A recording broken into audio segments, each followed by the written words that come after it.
But Anushka Sharma is in front of you. Her score was 651 in 2024, rank around 28,000. इन्होंने give up नहीं किया, वापस तैयारी की. It was not easy, but वापस तैयारी करके इनका स्कोर है 616 और रैंक है 576. And we are absolutely proud of the fact कि ना सिर्फ इन्होंने पहली बार टारगेट बैच और vital test series, classroom test series हमारे गुड़गांव सेंटर में ज्वाइन की, उन्होंने वापस किया तो इन्होंने she gave a stamp of approval of our quality. Probably your parents could afford a private medical college. Private medical college की फीस 5 साल की 80 लाख से 1 करोड़ होती है, थोड़ी ज़्यादा हो सकती है. तो आपको कभी ये नहीं लगा जब 651 आया कि वो ज्वाइन कर लेती हूँ, कौन मेहनत करे वापस? लगता था लगता था कि कर ही लेती हूँ 1 साल, मतलब 1 साल और दे दूंगी नीट प्रेपरेशन को, और फिर भी कुछ कर देगा एनटीए, कभी पता नहीं होता कुछ. तो कभी टाइम. तो लगता था, लेकिन I just didn't want to put my parents, I mean वो कर सकते थे, but I didn't want that for them. अपनी कुव्वत पे उस जगह पे पहुंचना था जहाँ पे मैं जाना चाहती हूँ, बैसाखी नहीं चाहिए थी. बहुत ज़बरदस्त है, very good. Good evening students, हमारे साथ अनुष्का शर्मा है. अनुष्का शर्मा का इस बार स्कोर है 616, रैंक है 576, और अनुष्का का ये सेकेंड अटेम्प्ट था. फर्स्ट अटेम्प्ट में एक जबरदस्त हार्ट ब्रेक हुआ. अनुष्का शर्मा, आप बता दीजिए फर्स्ट अटेम्प्ट में आपका क्या स्कोर और क्या रैंक था, और आप कितना रोई थी? मेरा स्कोर था 651 और मेरा रैंक था 28. तो अनुष्का, उस पॉइंट ऑफ टाइम से जब आपका रैंक 28,000 आया नी 2024 में, टू द पॉइंट इस बार जब आपका rank 576, which is an absolutely crazy rank, आपको दिल्ली कोटा से you are going to get probably Maulana Azad. तो कभी आपको लगा कि कुछ ऊपर वाले का डिजाइन है that he wants to send you to a very very big college? Sir, मेरे आई थिंक मेरे पेरेंट्स और मेरे ग्रैंड पेरेंट्स मुझे ये बोलते थे कि भगवान has a better plan for you. तो कि अगर पहली बार नहीं हुआ तो दूसरी बार बेटर मिल जाएगा, ज्यादा अच्छा रैंक मिलेगा. तो आई मीन मुझे तो बस उस पे that was my only hope कि may be God does have a better plan for me. तो और मेरे को लगा मैं फर्स्ट टाइम में प्राइवेट कॉलेज ले लूं तो फिर वो पूरे 2 साल 3 साल की मेहनत वो फ्रूटफुल नहीं रही. या, तो I think that's just what drove me. I've seen so many of such cases. हमारे यहाँ से जो बच्चे क्वेश्चन प्रैक्टिस टेस्टिंग करते हैं, हमारा टारगेट बैच, हमारा क्लासरूम टेस्ट सीरीज वगैरह जो होता है, इस साल को मिला के we would have sent 10,000 kids to government medical colleges. 10,000. That is तो आई कीप कमिंग अक्रॉस जो एग्जैक्टली आपका सिचुएशन है ना, उस टाइम पे लग रहा होगा यार क्या मजाक है, वाई मी, मेरे साथ ही ऐसा क्यों होता है. 10th में भी मेरा ये हो सकता था, ये हो गया. And you don't know what is in store for you. So आपने हमारा टारगेट बैच ज्वाइन किया, आपने हमारी वाइटल क्लासरूम टेस्ट सीरीज जो 100+ एकेडमी है गुड़गांव में, वहाँ पे, और आपने 2024 के लिए भी ज्वाइन किया, 2025 के लिए भी ज्वाइन किया. 2024 वाला हमारा पहला बैच था जिसके अंदर क्लासरूम टेस्ट सीरीज में we hardly had 80 centres. Today we have 325 centres. तो अनुष्का, ये बताओ इन दोनों चीज़ों में ऐसा क्या स्पेशल था कि एक बार ज्वाइन करने के बाद वापस ज्वाइन किया?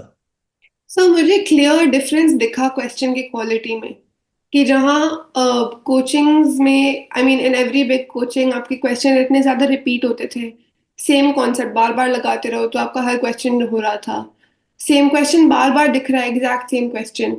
ऑन द अदर साइड मेरे को नीट प्रेप में दिख रहा था कि there are different questions question are actually मतलब मेक यू थिंक. और ये नहीं कि आप जो भी अभी तक करते आए हो वो लगा दो तो हो जाएगा सही. कोई ट्रिक है उसमें, देयर इज कुछ आपको पकड़ना होता है. वो मेरे को दिखा a different quality of different type of questions दिखा, तो विच इज आई मुझे लगा कि it prepares me for what ever happens, कि पता नहीं होता क्या हो जाएगा, तो कम से कम प्रिपेयर्डनेस तो होनी चाहिए. Then but why do it again? आपने 2024 में, okay, you had that experience, why do it again in 2025? आपको और कुछ कंपेरेबल मिला नहीं? बिकॉज येट अगेन वो क्वालिटी थी ना, और वो मतलब टाइप था, अलग क्वेश्चंस थे, तो हर पॉसिबल वे में आप उस कॉन्सेप्ट को अप्रोच कर सकते हो, वो था कि ऐसे अनुष्का, क्वेश्चन दिख रहे थे. अनुष्का ने 11th और 12th में आकाश ज्वाइन किया गुड़गांव के अंदर. और उन्होंने ड्रॉप करके भी आकाश ज्वाइन किया। मनोज का एक प्रॉब्लम जो स्टूडेंट्स को होती है वो ये होती है कि दे ड्रॉप, आपका जबरदस्त स्कोर है 651, you are right there, and then you join a classroom coaching or some coaching, but अब you are sitting in the class and you wonder यार कि मैं क्लास में क्यों बैठा हुआ। क्या आपके साथ भी ऐसा हुआ कि क्लासेस अटेंड करना बहुत डिफिकल्ट हो गया ड्रॉप करके? लगता था सब बहुत रिपेटिटिव लगता था, इसलिए मैंने बीच में, I mean I didn't really go to class. A lot of my friends did go to class and मुझे गिल्टी लगता था कि मैं क्यों नहीं जा रही। लेकिन फिर जब मैं क्लास में जाती थी इतना रिपेटिटिव लगता था कि जो मेरे को आता है वही वापस हो रहा है, तो it it didn't sit well. So how did you organize yourself? How did you maintain the daily discipline which is required for a competitive exam? आपने अपना स्केड्यूल क्या टेस्ट सीरीज के अराउंड अलाइन कर लिया था, और कैसे अपने आप को पेस किया वो जरा बताओ। तो मैं वीकली प्लान बना लेती थी कि अगर at the end of the day, at the end of the week मेरे 2 टेस्ट आ रहे हैं या जितने भी टेस्ट आ रहे हैं, तो उसके अकॉर्डिंग वीकली कौन कौन से चैप्टर्स करने हैं, फिर उसके बाद जब चैप्टर्स हो गए किस किस चैप्टर के क्वेश्चंस कब करने हैं, कौन से बुक से करने हैं स्पेशली, वो लिख लेती थी। और मेरा डेली स्केड्यूल बहुत वेरी करता था, if I am being honest. मैं कभी वो स्केड्यूल बना नहीं पाती थी कि इस बजे इस टाइम पे उठना है, इस टाइम पे सोना है, वो होता ही नहीं था। तो मैं जब भी उठती थी तब से 12 घंटे का सिटिंग टाइम ट्राई करती थी, और 12 में से कम 9 एफिशिएंट रखती थी। वरना वो 3 घंटे तो थोड़े हो ही जाते हैं, आई मीन ब्रेक सा लेना होता है। Probably your parents could afford a private medical college. Private medical college की फीस 5 साल की 80 लाख से 1 करोड़ होती है, थोड़ी ज़्यादा हो सकती है। तो आपको कभी ये नहीं लगा जब 651 आया कि वो ज्वाइन कर लेती हूँ, कौन मेहनत करे वापस?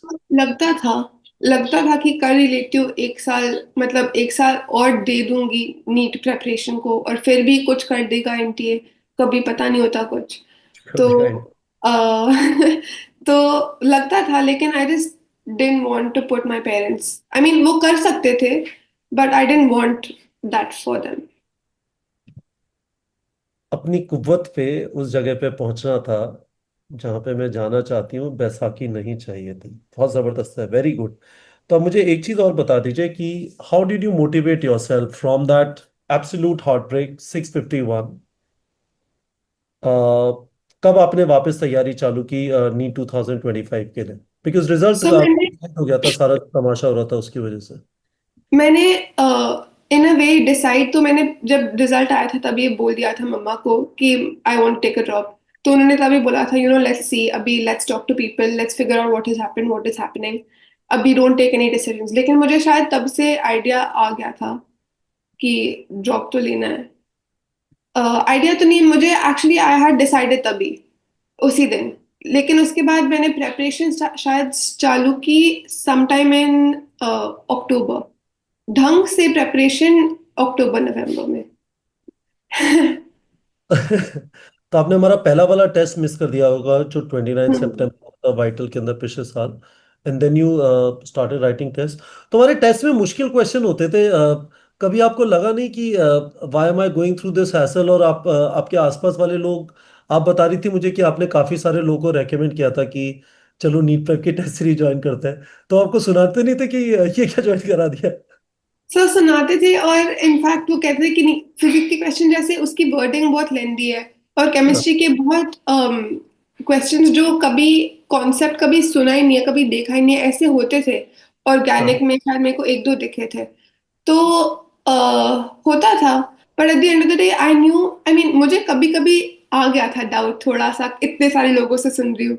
लेकिन फिर मैंने जब अपने पेरेंट्स से बात की, मम्मा से बात की, तो उन्होंने बोला कि you know it's preparing you for the unknown. Worst yeah? Yeah, तो आई मीन दैट हेल्प्ड।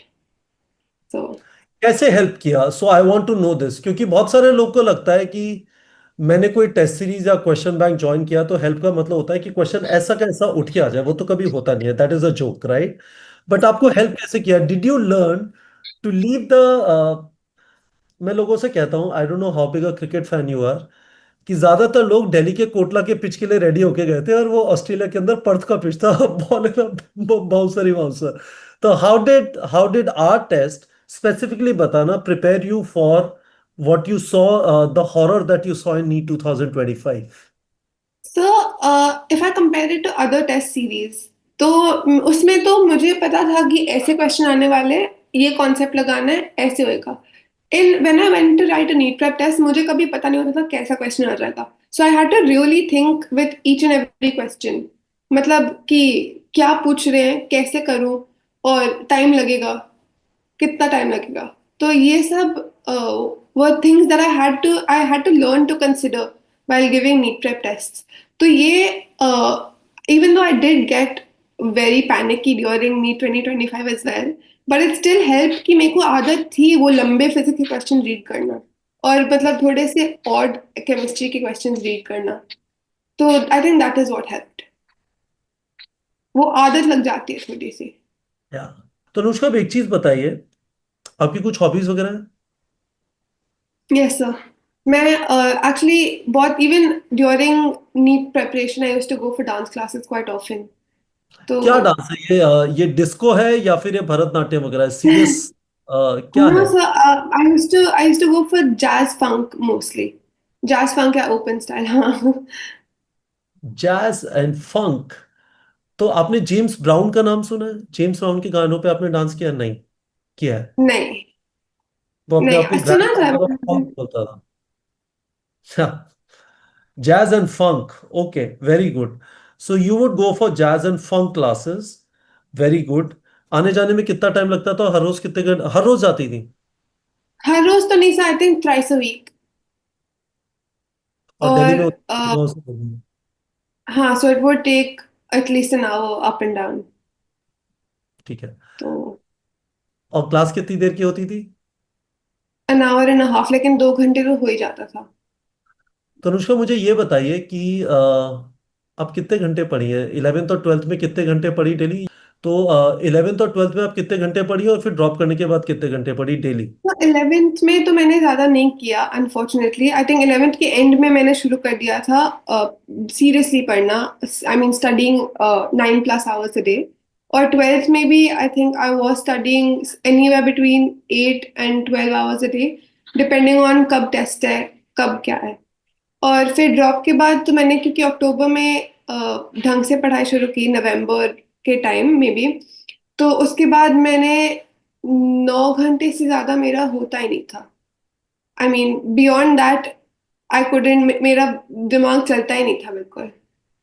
तो 9 घंटे फोकस करके पढ़ती थी? ऐसा नहीं है 9 घंटे भी दिमाग में टाइम पास चल रहा है, क्या वो भी नहीं, होता है? 9 घंटे हाँ बीच में हो जाता था कि मैं जोन आउट कर जाती थी, लेकिन as soon as I realise कि मैं जोन आउट कर रही हूँ, आई वुड सर्कल बैक। तो ठीक है। तो मेरा सवाल यह है कि आसपास वालों ने, दोस्तों ने, फैमिली ने कभी ये नहीं बोला कि तैयारी कर ले डॉक्टर बनने की, डांस डांस क्या मतलब है? ऐसे थोड़ी होता है। बोला, बहुत बोला कि डॉक्टर नहीं बन सकता ऐसे ये सब करके, ऐसे नहीं, क्रैक नहीं होता। तो होता था डिमोटिवेशन, थोड़ा सा तो लगता था। I mean you can't block it out 100%, क्योंकि फैमिली बोल रही है। बट वो eight the end of the day मेरे को पता था कि मैं क्या कर रही हूँ, मुझे पता था मैं टाइम वेस्ट नहीं कर रही हूँ, मुझे पता था ये भी मेरा मतलब ब्रेन को थोड़ा सा ब्रेक दे रहा है, so I can come back stronger to it. तो मुझे पता था, and my mom knew I was working hard. तो as long as I knew that for sure, मुझे ज्यादा ध्यान नहीं देना था उन पे जो ऐसे बोल रहे हैं। एक्स्ट्रॉर्डनरी है। I mean, very good. जरा ये बता दीजिए, ड्रॉप करने के बाद जो आप 9 घंटे पढ़ पाती थी, उन 9 घंटों का ब्रेकअप क्या होता था? तो वेरी करता था। मेरे बीच बीच में ऐसे कुछ चैप्टर्स आ गए थे जहां I was struggling a little bit questions में। For some reason magnetism and matter की थ्योरी मुझे याद ही नहीं होती थी। और ऐसे कुछ चैप्टर्स में जहाँ थोड़ा सा ज्यादा याद करना था, उसमें ज्यादा टाइम लगाती थी। जब ऐसे चैप्टर्स के टेस्ट आ रहे हैं, तो मैं रोज थोड़ा थोड़ा थोड़ा करके वो चैप्टर को करती थी। तो इट वुड वेरी, लेकिन मैं कम से कम आई वुड मेक श्योर कि मेरे ज़्यादा से ज़्यादा आवर्स क्वेश्चंस में जाए, क्योंकि वो मेरे को जब भी मैं ऐसा, मैंने एक बार टेस्ट भी किया था कि जब मैं ज़्यादातर क्वेश्चंस करूँ या ज़्यादातर थ्योरी करूँ, किसमें मेरे टेस्ट में मार्क्स ज़्यादा आ रहे हैं। तो वो बहुत क्लियरली ऑब्वियसली दिख रहा था कि जब मैं ज़्यादा क्वेश्चंस प्रैक्टिस करूँ तभी मेरे मार्क्स ज़्यादा आते हैं इन दैट मैं पर्टिकुलर। ये बोल सकता हूँ कि 9 घंटे के अंदर majority of the time would actually going to question practice. Yes, more than 3 hours easily every single day. 3 घंटे का क्वेश्चन प्रैक्टिस और बाकी 6 घंटे आप उससे रिलेटेड कुछ रीडिंग कर रही हैं, कुछ फॉर्मूला शीट्स वगैरह रिवाइज कर रही Uh, हैं। तो 3 घंटे सिर्फ और सिर्फ क्वेश्चन प्रैक्टिस, और फिर बाकी के 2+ hours मैं कोई भी टेस्ट उठा लेती थी पुराना, और उनमें से not in a test format but just question practice के फॉर्मेट में टेस्ट को करती थी। या आप टारगेट बैच में जाके टेस्ट जनरेट भी कर सकती थी हाँ, मैंने डीपीपी तो बहुत यूज किए थे। तो स्टूडेंट्स आपके सामने अनुष्का शर्मा है, एब्सोल्युटली फैंटास्टिक इंडिविजुअल। मुझे इस इंटरव्यू से पहले भी मैं इनसे बात कर रहा था, बहुत मज़ा आया। अनुष्का, मैं ये चाहूँगा कि आप अपना ईमेल एड्रेस बच्चों को प्रोवाइड कर दीजिए। If they have any specific questions they can reach out to you on email, yes sir. Try and answer them. Students, यदि आपका इनसे स्पेसिफिक क्वेश्चन है आप वीडियो के कमेंट सेक्शन में भी पूछ सकते हैं। But Anushka Sharma is in front of you. Her score was 651 in 2024, rank around 28,000। इन्होंने गिव अप नहीं किया, वापस तैयारी की। It was not easy, but वापस तैयारी करके इनका स्कोर है 616 और रैंक है 576। And we are absolutely proud of the fact कि ना सिर्फ इन्होंने पहली बार टारगेट बैच और vital test series, classroom test series हमारे गुड़गांव सेंटर में ज्वाइन किया, इन्होंने वापस किया तो इन्होंने she gave a stamp of approval of our quality once more. Thank you so much, Anushka. Any final word from you for all the students? So if I would just tell everyone to not lose hope. अगर मतलब specially अगर आपका एक बुरा दिन होए और आप पढ़ ना पाओ ज्यादा, जितना ट्राई कर रहे हो कुछ भी मतलब डजंट वर्क और आप पढ़ ही नहीं पा रहे बिल्कुल, उसके बाद भी डोंट गिव अप। अगर एक पूरा हफ्ता भी चला गया आप नहीं पढ़ पा रहे, still I mean there still hope, there is always hope. Thank you so much, Anushka. It was wonderful talking to you. Thank you sir.